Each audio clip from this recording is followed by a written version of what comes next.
mystère de la vérité restauratrice Mivresse avec Dr Gaoudé, tu connaîtras la vérité et la vérité t'affranchira.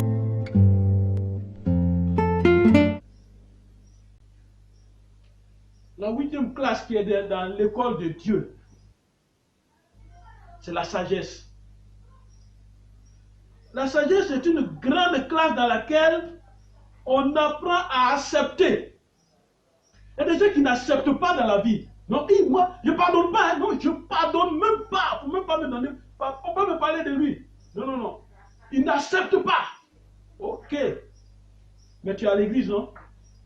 Dieu va t'envoyer dans l'école de la sagesse. Ça s'apprend. Ce n'est pas doux là-bas. Il va t'apprendre ce que c'est que la sagesse. Il va faire en sorte que le fou, celui-là même que tu n'acceptes pas, celui qui va te nourrir un jour, tu n'auras plus rien. Dépouillé de tout, tu vas te retrouver devant cette situation. C'est lui qui va te nourrir.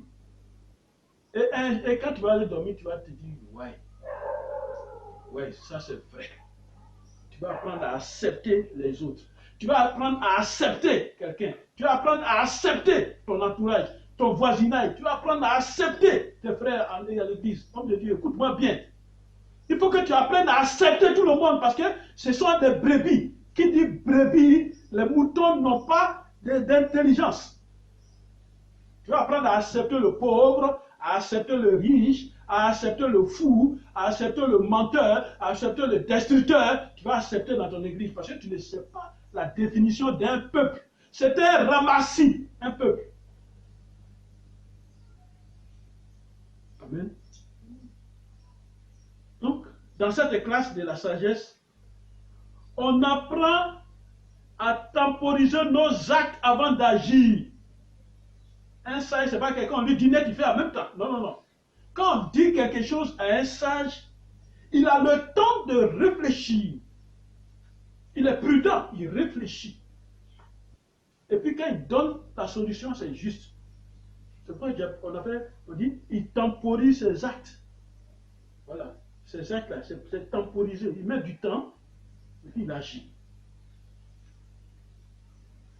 Dans cette classe, qui est la sagesse, on apprend comment on prend une décision. Voilà. Comment on prend une décision. Quelqu'un vient critiquer une personne à côté de toi. L'autre vient, il dit sa version, tu dis, oh, tout de suite, là, tu as tiré la conclusion. Oh, il est mauvais. Non, non, non. Une décision ne se prend pas rapidement. Amen. Une décision ne se prend pas quand on est trop content. Une décision ne se prend pas quand on est trop dans la joie.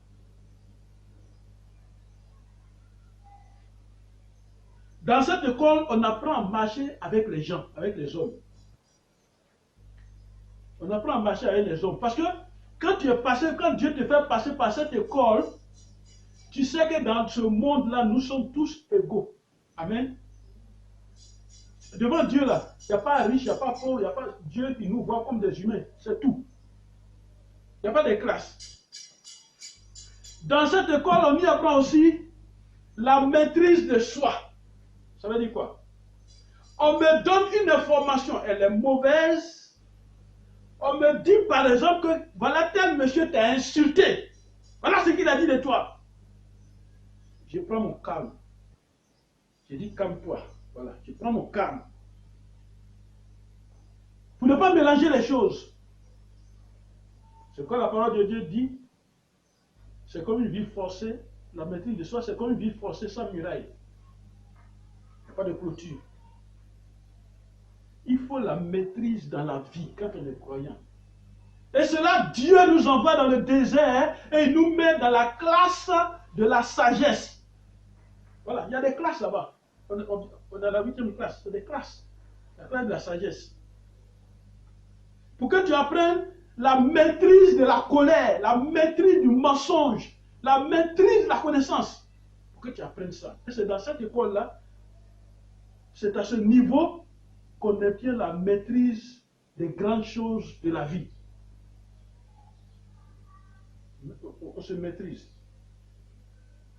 Pourquoi? Et c'est à cause de cette sagesse que Dieu a mis 2 livres dans la Bible. Le livre des Proverbes et le livre d'Ecclésiaste. Pour qu'on apprenne. Le livre de la sagesse nous dit par exemple, je prends n'importe quelle parole de sagesse. Quand tu vas à une invitation, on t'a invité, ne prends pas la première place. Si tu as la première place, on viendra te dire, ah mais ta place là c'est derrière. Pourquoi tu es venu devant? Ça t'a honni. Va derrière pour qu'on te dise, viens devant. C'est la sagesse qui nous apprend ça.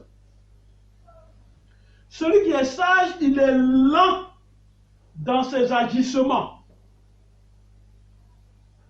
Amen. C'est ça l'homme de Dieu, c'est ça le chrétien. Le sage est lent dans ses agissements.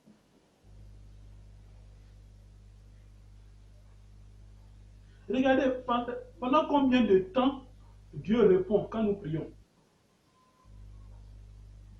Pendant combien de temps?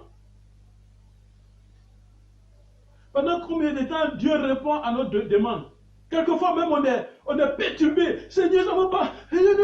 Quand tu as fini de crier, tu as fini de trembler, de gesticuler, tu t'es jeté par terre, tout, tu t'assois, il n'y a rien. Tu as comme l'impression que quelqu'un ne te parle même pas. Voilà. Il faut finir, tu t'es tapé, tu as tout fait. Lui va te dire, Dieu te dit, c'est dans 10 ans, je vais répondre. Voilà. Et puis ça ne va rien changer. Tu n'as pas dit, je ne vais pas payer la maison de Dieu parce qu'il n'a pas répondu. Ça ne va rien changer. Amen. Amen.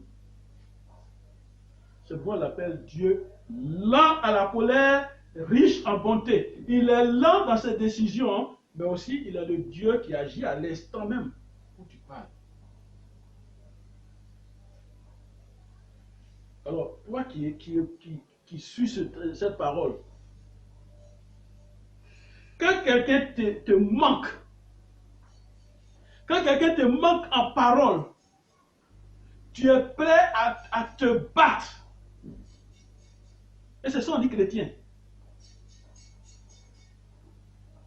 Allons dans le livre de Proverbes. Proverbe 2. Verset 2, 3. Qu'est-ce dit la parole de Dieu? Ici, il dit, si tu rends ton oreille attentive à la sagesse, chrétien, écoute bien. Si tu rends ton oreille attentive à la sagesse, et si tu inclines ton cœur à l'intelligence, il faut écouter ce que la sagesse t'enseigne. Oui. Si tu appelles la sagesse, et si tu élèves ta voix vers l'intelligence, tu verras ce que Dieu va faire pour toi. Amen. Allons dans Proverbe, que nous dit la Bible dans Proverbe 4. Proverbe 4, verset 7. Voyez, donc quand on parle de sagesse, si tu ne prends pas le livre de Proverbe Ecclésiaste, tu n'enseignes pas. Hein? Proverbe 4, verset 7. Il dit, voici où commence la sagesse. Acquiert la sagesse. Et avec tout ce que tu possèdes, acquiert l'intelligence. Voilà. Acquiert l'intelligence, acquiert la sagesse. Amen. 9e classe dans l'école de Dieu, c'est l'humilité.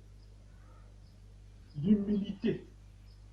Tout chrétien ou tout homme et tout fondateur ou tout serviteur de Dieu doit être humble. Jésus l'était sur la terre des hommes. Humble. La Bible dit, l'humilité précède la gloire. Proverbe 15, verset 33, Proverbe 18, verset 12. Celui qui est humble, c'est quelqu'un qui fait passer son moi, sa poitrine là, son moi au second plan. On ne tape pas sa poitrine. Quand on est chrétien, on est serviteur de Dieu. Moi. C'est moi qui ai fait ça. C'est moi qui ai donné ça. Alors on va danser parce que tu as donné ça. Non. On ne dit pas c'est moi. Comme beaucoup de témoignages qu'on attend. L'homme de Dieu a prié pour moi, je suis guéri, alléluia. On n'a même pas dit Jésus m'a guéri. On ne dit même pas ça. Et ça devient les hommes que nous sommes pour diriger le peuple de Dieu. On n'est plus humble, il n'y a plus d'humilité en nous. C'est Jésus qui fait. Ce n'est pas nous, quel pouvoir nous avons. C'est Jésus qui fait. Seuls ceux qui sont humbles peuvent bien diriger une église. Amen. C'est eux ceux qui peuvent bien diriger une église. C'est pourquoi Dieu a fait sortir Moïse du palais de Pharaon. Il a fait sortir du palais de Pharaon pour imaginer quelqu'un qui vit dans la présidence, dans la maison d'un président, d'un roi. Pardon. Et puis du jour au lendemain, se retrouve derrière les moutons.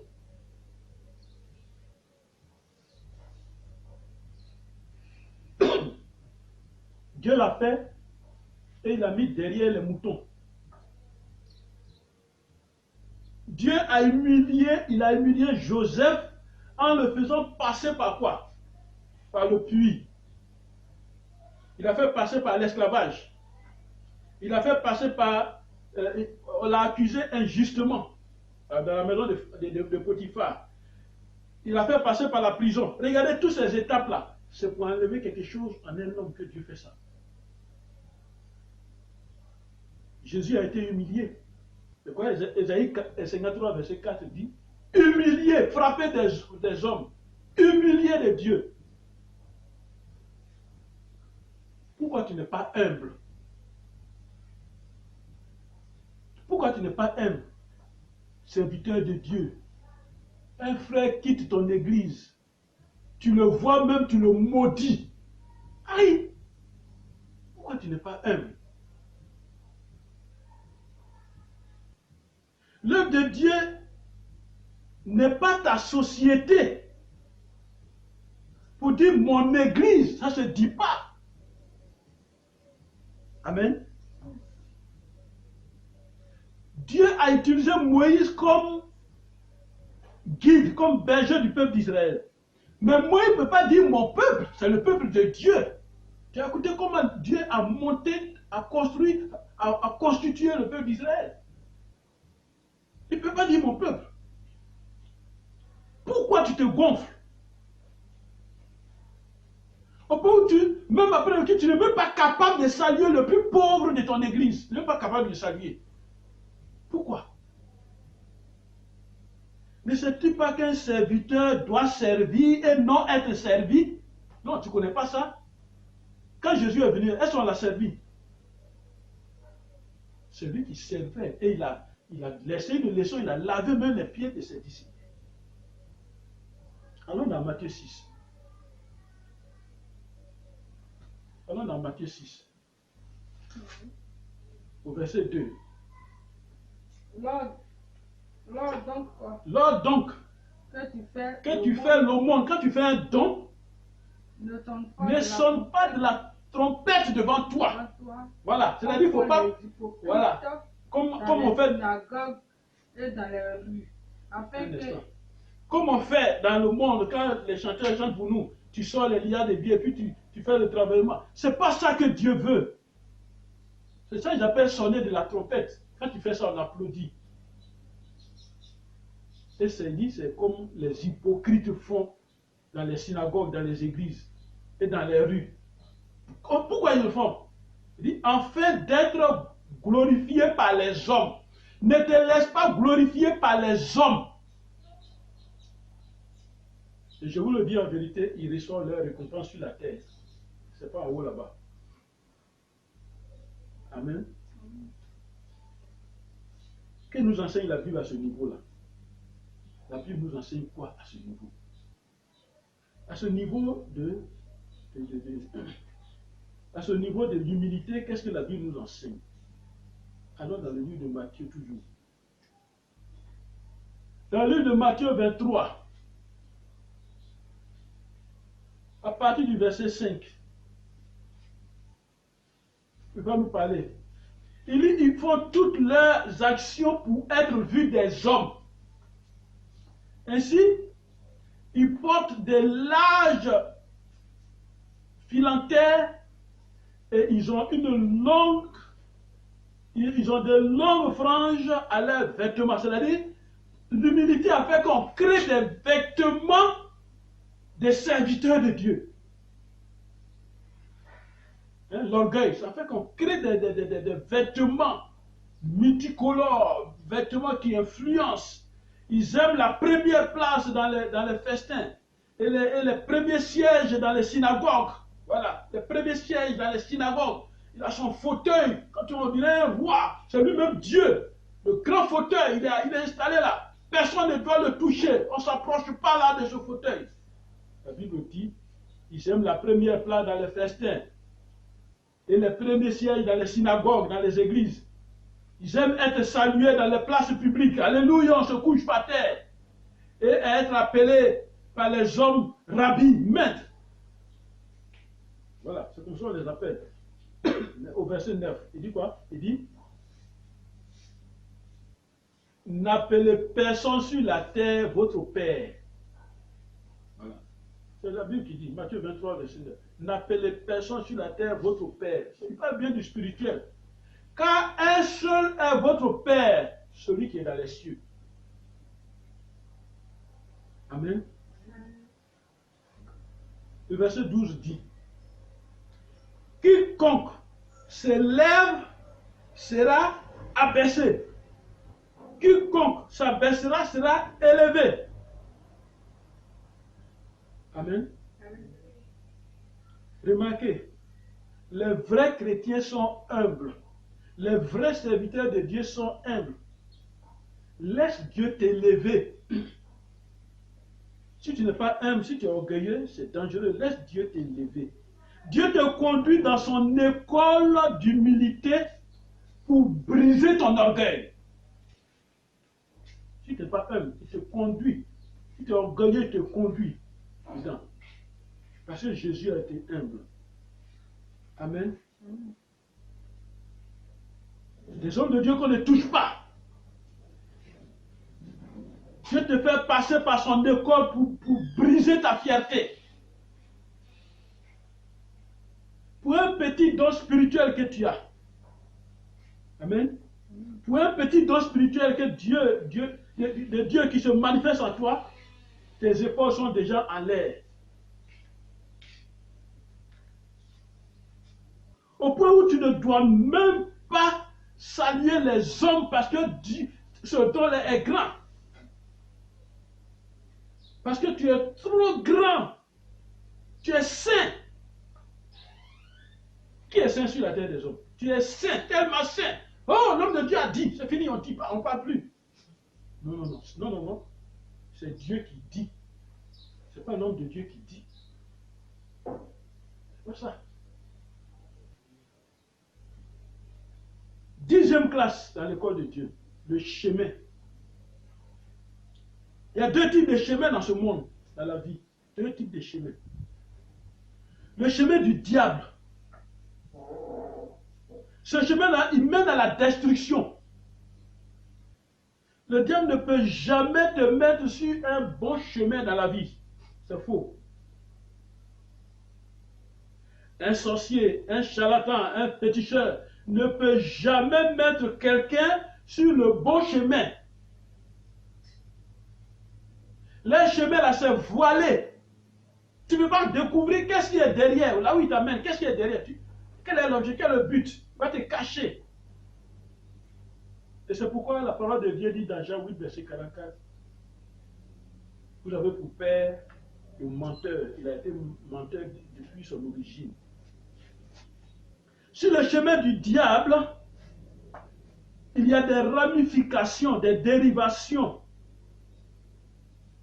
Amen. Il y a donc quoi? Il y a le chemin de la pauvreté.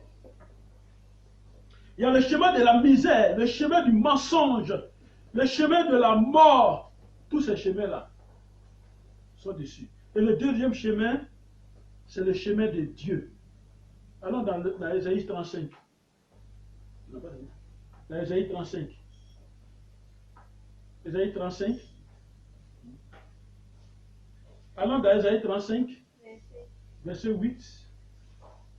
Il dit, il y aura là un chemin frayé. C'était Dieu qui utilisait la bouche du prophète Ésaïe en son temps. Et qui annonçait déjà que ce qui allait arriver sur la terre des hommes. Dit, il y aura un chemin frayé. C'est-à-dire qui a été déjà préparé. Une route Une route qu'on appellera la voie sainte. qu'on appellera la voie sainte. C'est Jésus-Christ qui l'a envoyé, donc qui a dit, je suis le chemin. Il y aura un chemin, une route, donc qu'on appellera la voie sainte. Et il dit quoi? Nul impur n'y passera. C'est-à-dire, tout ce qui est péticheur, charlatan, sorcier, menteur, ne connaîtront pas cette voie, ils ne passeront pas. Ils ne passeront pas par cette voie. Alors, écoute-moi bien.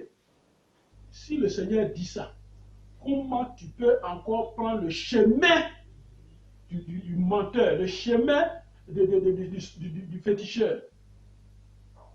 Amen, continue. Elle sera pour eux seuls. Elle sera pour eux seuls. Eux seuls, là, c'est toi. Ceux qui la suivront. Ceux qui suivront ce chemin-là, ça sera pour eux seuls. Même les insensés. Même les insensés. Même les insensés ne pourraient s'égarer. Il est bon, il prend ce chemin-là, il ne va jamais se perdre. Amen.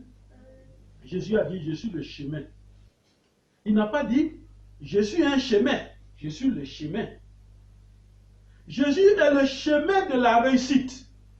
Et c'est ce que Dieu veut nous apprendre dans cette école. Oui, dit, dans cette école, en nous mettant dans la classe qu'on appelle le chemin, il veut nous montrer le chemin de la réussite, le chemin de la richesse, le chemin de la vie, le chemin du bonheur, le chemin de la joie, le chemin de la paix. Parce que toi-même, tu t'es choisi un chemin, tu as cassé la figure, et puis tu dis, hé Dieu, pourquoi mes choses sont gâtées? Non, tu as choisi ton chemin. Et ce chemin-là, on ne paye rien. Il n'y a pas de péage sur ce chemin-là. Il dit, je suis le chemin. Il n'est pas sur la route pour attendre que tu le payes d'abord pour passer. Non. Que nous dit Acte 4, verset 12? Il dit, il n'y a qu'un seul nom qui a été donné parmi les hommes. Pour arriver à Jésus, c'est Dieu. Les hommes ont créé beaucoup de chemins. Quel est le chemin que tu as choisi pour ta vie? Le chemin du diable ou bien celui de Christ? Voilà la classe dans laquelle Dieu nous met pour connaître le chemin dans la vie. Quand tu te permets de prendre tes décisions, prendre ta route que tu veux, faire ce que tu veux, ok, Dieu t'attend. Il t'aime, il t'attend.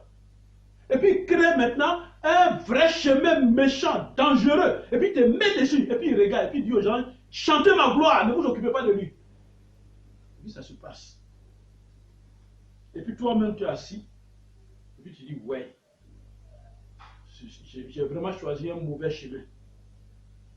Choisis le chemin des menteurs.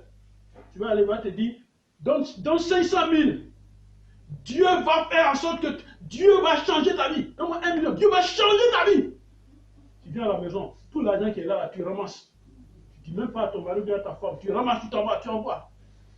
Et puis tu attends, il n'y a rien. Tu attends, il n'y a rien. Rien ne vient. La misère commence. Dieu te met dans la classe du chemin. Amen. Amen. 11e classe, la vérité. Toi qui suis cette vidéo, il y a 3 vérités sur cette terre. Mais Dieu est la vérité. Amen. Ce qui n'est pas de Dieu est du diable. Ça, il faut savoir ça. Il n'y a pas un pied dedans, un pied dehors. Non, ce qui n'est pas de Dieu est du diable. Il y a donc 2 vérités. La vérité du diable. Cette vérité, c'est le mensonge qui est habillé. Le mensonge est habillé. Il est camouflé, il est caché, il est masqué. Mais on ne peut pas savoir.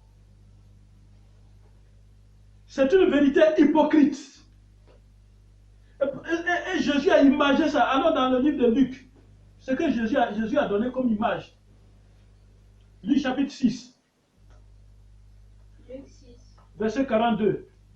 Bon, écoutez ce que Jésus a dit. Verset 42. Il dit, comment peux-tu dire à ton frère, laisse-moi ôter la paille qui est dans ton œil, toi qui ne Toi qui ne vois pas la poutre qui est dans ton œil, tu ne vois pas le gros bois qui est dans ton œil, c'est là que tu vas enlever quelque chose qui est dans l'œil de quelqu'un. Hypocrite. Ôte premièrement la poutre de ton œil, et alors tu verras que tu verras comment ôter la paille qui est dans l'œil de ton frère. Amen. Amen. Et Jésus les traitait comme ça, hypocrite. Voilà. Il est comme des tombeaux blanchis. On a mis peinture blanche dessus, mais dans la tombe, il y a des ossements pourris. C'est ça.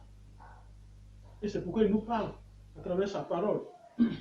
Matthieu 7, verset 15. Il dit dans sa parole, gardez-vous des faux prophètes.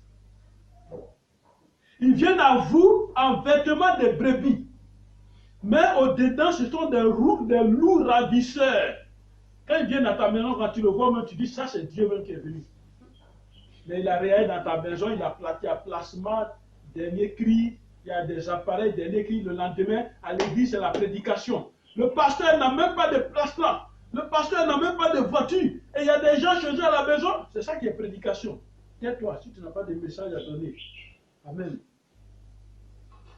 Comment vous expliquer la pratique des choses qui ne sont pas bibliques?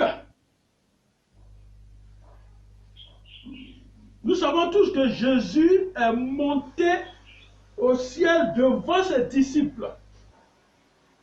Alors, comment on explique quelque chose qui n'est pas dans la Bible? Marie est montée, elle est montée, et puis ça n'apparaît même pas dans la Bible. Dans quelle Bible je fais les recherches, je ne vois pas.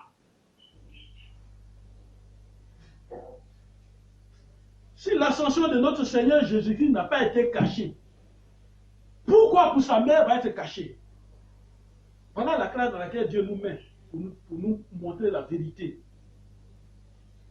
Voilà un mensonge devenu vérité. Jésus est monté, on l'a vu. Et il a laissé les paroles. Et un ange a apparu et dit, pourquoi vous regardez le ciel comme ça? Ce Jésus que vous avez vu partir comme ça, vous le verrez venir de la même manière. Mais pour Marie, là, moi je fuis la Bible, je cherche, je ne trouve pas encore. Aidez-moi à trouver ça. Voilà un mensonge qui est devenu vérité. Amen. Amen. La Bible dit quand Dieu bénit, sa bénédiction n'est accompagnée d'aucun chagrin. Et la bénédiction vient de Dieu.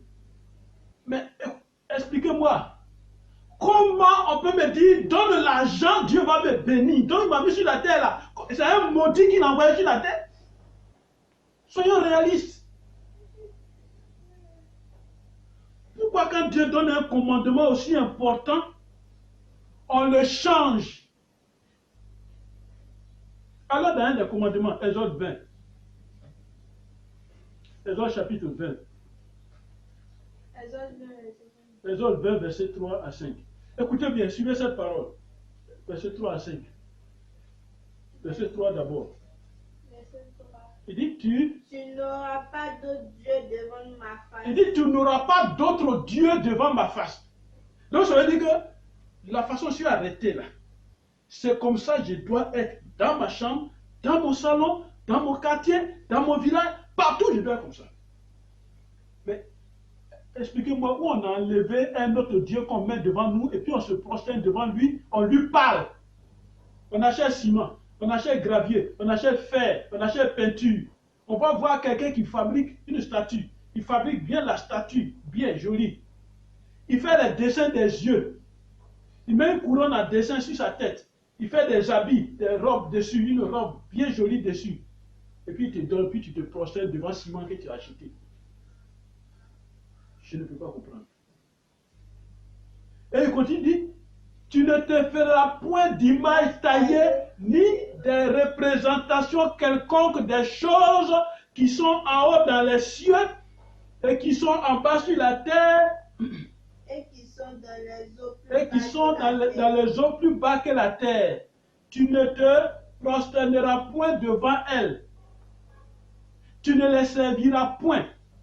Car moi, l'Éternel, ton Dieu, je suis un Dieu jaloux qui punit le péché, l'iniquité des pères sur des enfants jusqu'à la 3e et la 4e génération de ceux qui me haïssent.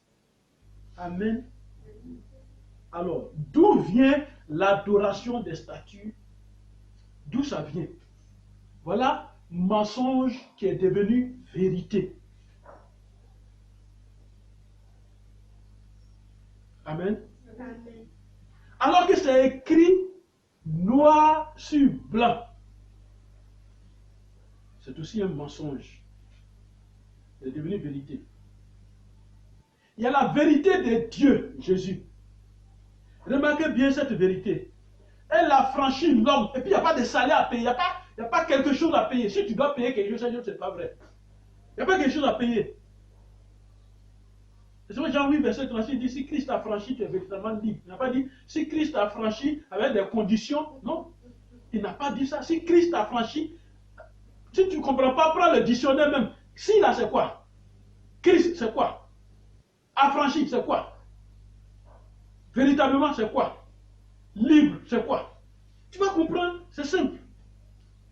La vérité de Christ change ta vie et gratuitement.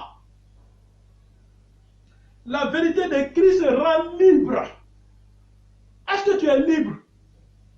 Tu vas à l'église parce que la prophétie a sonné, dit, bon, il faut envoyer 500 000, il faut envoyer 600 000, on va faire ta chose. On va prier pour toi. Ok, tu as accepté, tu as pas mis les gens. On a prié pour toi. Le pasteur t'appelle à besoin. Eh mais 600 000 francs. Est-ce que ce sont tes 600 000 francs? Non, non.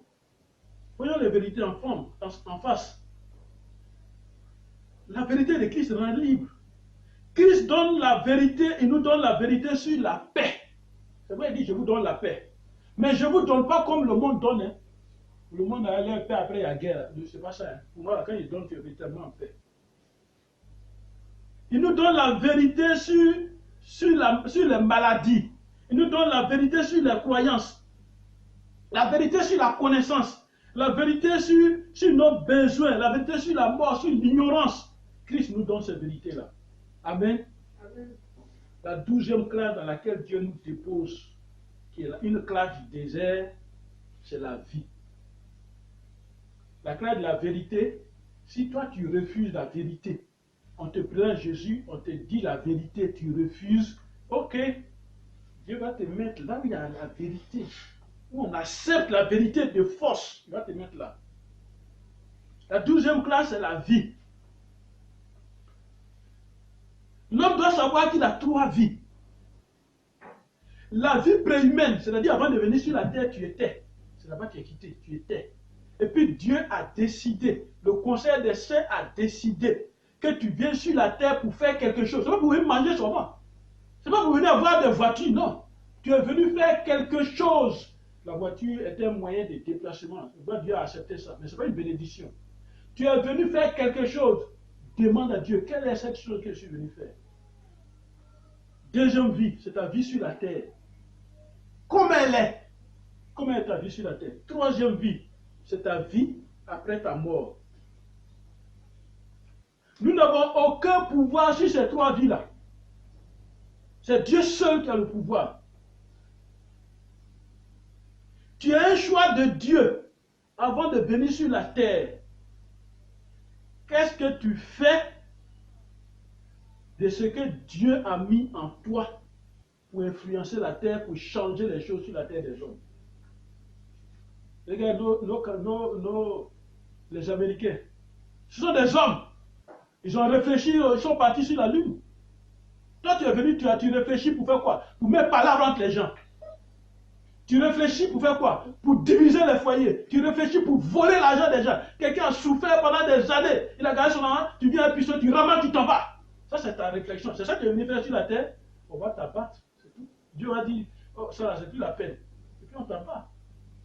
Tu es venu sur la terre pourquoi? Pour apprendre la sorcellerie. Et puis en cachette, comme tu ne peux pas faire ça vis-à-vis, en cachette, tu te caches derrière ta sorcellerie et puis tu fais les mauvaises choses. C'est ça ta mission. Amen.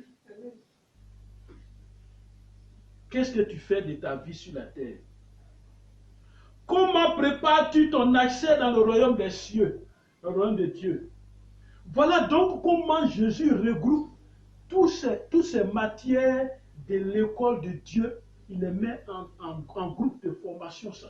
Il les met, il les met dans ces groupes de formation, il les met dedans, et puis il nous enseigne. Si tu refuses de bien gérer ta vie, Dieu va te mettre dans une situation de vie compliquée. Voilà. Tu refuses. Dieu t'a permis d'avoir des millions, de l'argent, mais tu n'as même pas entrepris quelque chose. Tu as copié les travaillements. Et si c'est fini là, ce n'est pas Dieu. Il te laisse dans l'école, dans la classe de la vie. Et puis il te dit, et puis dans la classe de la vie là, tu avais 10 millions et puis tu as gaspillé, tu t'es amusé. Et les filles ont applaudi. Tu avais des go partout, des filles partout, des copines partout. Ok, c'est fini maintenant. Quand c'est totalement fini, Dieu retire sa fille qui est ta mère, elle meurt. Et puis tu n'as même pas 5 francs. C'est là que ton vrai pleurer là va sortir. Voilà. Voilà l'école de la vie. Voilà l'école de la vie. Pendant que ta maman est morte, les gens t'ont aidé, on l'a enterré. Ok. Tout le monde est parti, on a coupé l'eau. Voilà. Dieu permet ça encore. Tu vas prendre un crédit, tu vas payer l'eau. Ok, d'accord, c'est pas encore payé, on a coupé le courant. Et puis ça continue. Et comme tu avais l'argent, tu t'es amusé, tu n'as même pas construit. Il dit d'accord.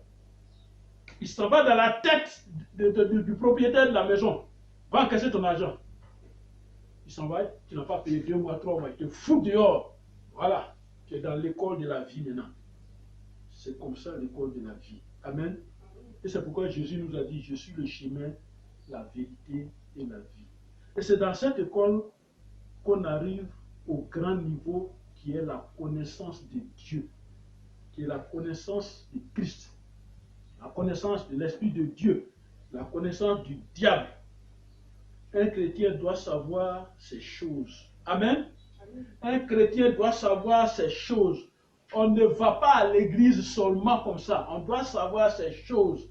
Ce sont des matières enseignées dans l'école de Dieu. Amen. Alors ce matin, si tu connais ces matières, retiens-les. Dieu nous fait passer par ces classes-là. Dieu nous fait passer par ces matières pour nous enseigner, pour nous fortifier, pour nous diriger. Ce n'est pas une méchanceté de Dieu, ce n'est pas un péché. Mais comme on n'écoute pas, on dure dedans. On dure dans les classes. Amen. Amen. Tu vas te mettre dans la classe du chemin.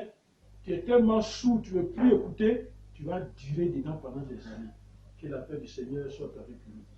Pendant que tu as écouté cette parole, c'est une formation, c'est un enseignement qui n'est pas encore fini. Tu as écouté, il faut suivre jusqu'à la fin. Et tu verras la gloire de Dieu en toi. Parce que la parole de Dieu, elle a franchi. Et tu seras affranchi au nom de Jésus. Alors je prie pour toi. Père, voici ton enfant qui, longtemps, tu l'as mis dans une situation de difficulté.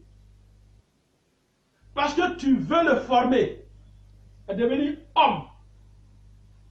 Tu veux le former à devenir fort dans la vie. Merci Seigneur de le faire. Mais maintenant, glorifie ton nom, afin que ce désert s'arrête au nom de Jésus. Glorifie ton nom pour que son entourage, que lui sache qu'il a un Dieu. Que Dieu soit avec lui. Que Dieu te bénisse au nom de Jésus. Amen. Amen. Amen. Maintenant, tu donnes ta vie à Jésus-Christ.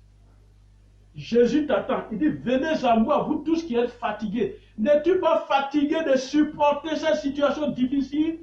Il dit, venez à moi, viens à Jésus, donne ta vie à Jésus. Ta maison, tes enfants, tout le monde sera heureux. Donne ta vie à Jésus.